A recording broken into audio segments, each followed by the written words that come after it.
নমস্কার বন্ধুরা, আজকে আবার নতুন আরেকটা ভিডিও নিয়ে চলে আসলাম। ভালো লাগলে লাইক কমেন্ট শেয়ার করে দেবেন। আমি আর আমার শাশুড়ি মা সকাল সকাল রান্নাবান্না করতে শুরু করে দিলাম। কি রান্না করেছি আপনাদের সঙ্গে শেয়ার করছি।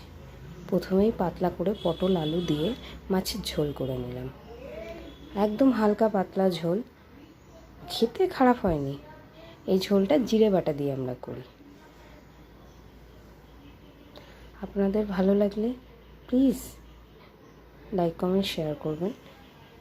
এরপরে করলাম গাটি কচুর তরকারি ইলিশ মাছের মাথা দিয়ে। ওটাও সুন্দর হয়েছিল। আপনারা যদি ভালো লাগে আমাকে কমেন্ট সেকশানে জানাবেন, আমি সেটা আপনাদের সঙ্গে পরে টিউটোরিয়ালটা নিয়ে চলে আসব।